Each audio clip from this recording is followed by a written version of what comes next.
تابعي جليلة عروة ابن الزبير قصديسي عروة ابن الزبير وحاوها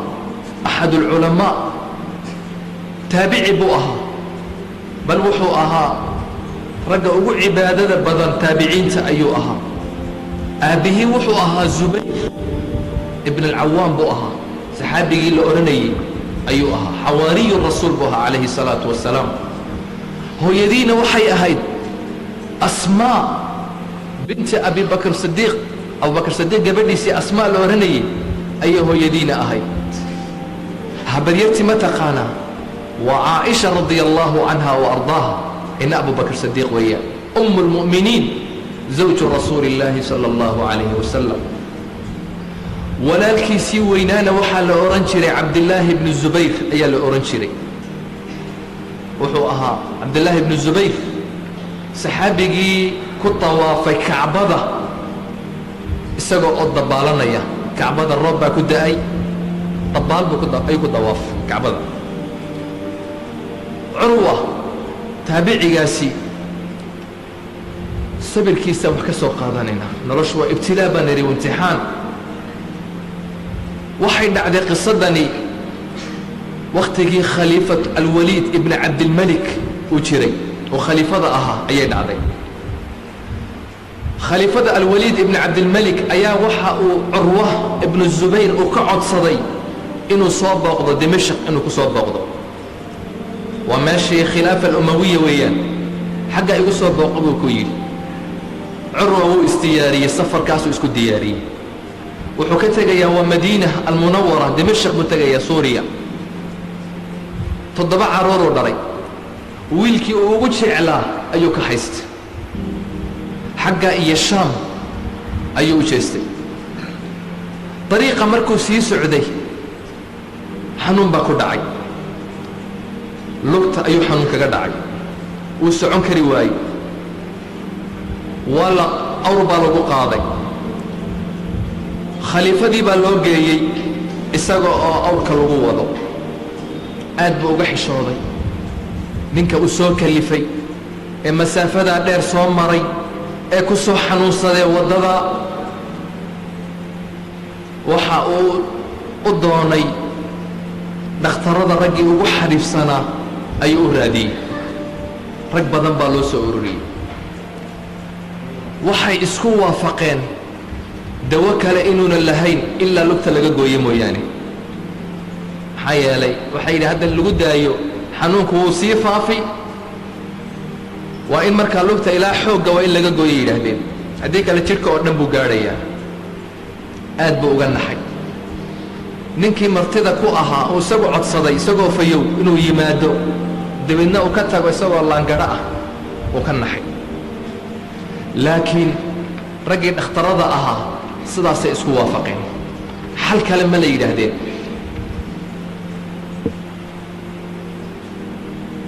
markii loo sheegay isagii curwa la yidhi lugta lagaa goynaya intaa cidhibta ilaa xoogga waxa uu yidhi allaahumma laka alxamd ilaahayo adigaa mahadle in badan baa i caafisay in badan baad xanuun badan iga ilaalisay maanta haddii ay dhibaata ii timid allaahumma laka alxamd atiba'dii oo dhan dhakhtaradii oo dhan baa isugu yimid waxay ku yidhaahdeen wax ku suuxiya ayaanu kuu samayn sharaab baanu ku siin waa diiday waxay yidhahdeen waad xanuunsani lugta markaanu kaa goynay miishaariya lagaa goynayay marka waxay yidhahdeen waad xanuunsan waa inaan ama khamro ku siinno si aad u dareemin ama sharaab kale aan ku siinno waxa oo dhan wuu iska diiday waxay yidhaahdeen maxaa yeelna haddaba seed u adkaysan wuxuu yidhi dacuunii usalli idaaya waan tukan salaadda markaan galo wax aan dareemo male ilaahay rabbi subxaanahu wa tacaala ayaan la xidhiidhaa qur'aankan micnihiisa dareemaa aakhiraan xasuustaa waxaa naftayda aan dareensiiyaa ilaahay subxaanahu wa tacaala inaan hor joogo marka aan salaada gale buu yidhi lugta iga gooye marka وبلا بصلاة دي بقلي وسجودي مركو سجود دي وقلي أي حوجي سيفيدين مركز ميشار سوقاتهن ويكا قوينيين رضي الله عنه mark lugtii bay ka gooyeen isagoo oo sujuudsan wax u dareemayna male dhiiguna aad buu uga da'ayay saliid bay weel ku soo kariyeen ma jirto wax lagu dhiigga lagu qabto saliid ayay u soo kariyeen saliiddii bay dabadeedna maart lugta u geliyeen xaraaradii iyo kuleelkii buu adkaysan waayey وصوحي رضي الله عنه أرنت يضع حق أي مرس وشيفو وسحسيه أيا خليفة دي نوكرتها جيه أيا خليفة دي وربا الله وضع ويلكي راي عروة أو دليل السعودي إنكي سيارة أو شعلاه أيا وحا أو كعياري دي بدأ فرس baa ku joogjoogsaday kii yaraana wuu dhintay warkaasaa loo keenay khaliifadii aad buu u naxay odaygii curwo ah lug baa laga gooyey wiilkiisana wuu dhintay curwa markii uu soo kacay amiirkii baa la hadlay khaliifadii waxa uu ku yidhi إلهي هكا صبر سيو لقط هذه تقطع اللهم لك الحمد بيري وإنا لله وإنا إليه راجعون وحا أكيري مصيبة كلام كوشي جاي صبر يضنا ويل كاجي وادنتي فرس باكو شوك سدي ودنس محيري ميو أرجع ميو أرضي ومصيبتاه ميو يري مي اللهم لك الحمد إنا لله وإنا إليه راجعون بيري إلهي وحاو يسيب يري تضبع عرورة مد بيقى قاضي مد هدو قاطع إلهي سبحانه وتعالى سقام مهضلي أفرح بنبو إلهي يسيي مد هدي ليقى قويي إلهي سدح بو إيرابي الحمد لله أيو يري وحان الرجينيا إن إلهي سبحانه وتعالى انتابع ويقول كل مية جنة بوجري جنة عن كل مو وحان الله كان لكتي سوا تنبالي لكتي لقاقوي لكتي بو آقي وحويري إن الله يعلم إلهي وحوقيهي أني ما مشيت بك إلى معصية قط إن أنا الحاران لكتي أنا كسعن ما الحاران إن أنا كتجين أي إلهي أجيه سبحانه وتعالى وحأ بلابي عروة إنه يرس ركع وتكبو أي بلابي قل بالسيي وكسعني مال ما هكمدا وحو أصعد على خليفة دي وحو أركي ودي وخليفة أكفر دي أي أركي odayga wuu indhalaayahay nabur weyn ayaa wejiga kaga yaala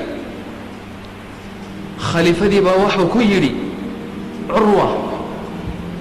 qisada odaygan ku dhacday bal weydii isagana dhibaataa qabsateen curwa waxa uu yidhi waxaan ku idhi sheekhow bal qisadaada iga warran maxaa ku helay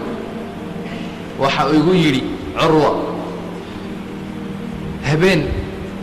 habeenada kamida ayaan xoolahaygii oo dhan soo kaxaysay wax iga xoolo badan anuu yar yahay buu yidhi iyo awlaadaydii meel webiya ayaan u hoyday dumar badan 3 ayaan watay awlaadaydii xoolahaygii oo dhan meesha webiga ah ayaan u hoyday buu yidhi aniga oo hurda ayaa waxaa yimidba webi xoog la soo jabay ciyaalkaygii iyo maalkaygii iyo haweenkaygii oo dhanba ula tegay gebi subaxdii waagu wuxuu ii baryey wa ana laa amliku ilaa طifl sagiir wiil yar ayaa ii hadhay xoolahaygii iyo awlaaddaydii iyo haweenkaygii iyo awr ayaa ii hadhay wax kale oo ii hadhay male awrkii baa baxsaday buu yidhi markaasaan wiilkii yaraa ka tego awrka soo qabo baan is idhi markaan xoogaa daba ordayo ayaan waxaan maqlay buu yidhi wiilkii yaraa oo qayliyaya waan soo jeestay yey baaba qabsaday yey ayaa afka ku haystaba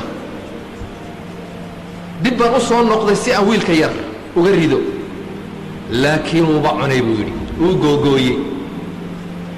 maxaan samayn awrkii gaadh baan is idhi buu yidhi awrkii aan daba orday ayaa igu soo jeestay anigii wuuna igu tuntay buu yidhi wejigan aad arkaysay naburkan awrkii baa sidaa ii galay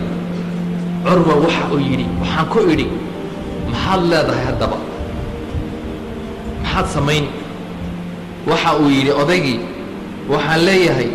allaahumma laka alxamd taraka lii qalban caamira walisaanan daakira ilaahayow mahad oo dhan adigaa leh qalbi baad isiisay caamira iimaan ka buuxo dikrigii ilaahay iyo ka buuxo iyo carab ayaad ii reebtay aan kugu xusayay ilaahayo subxaanahu wa tacaala bal cajiib u fiirsada iimaan buu hayaa wax u hadhay male wax u hadhay male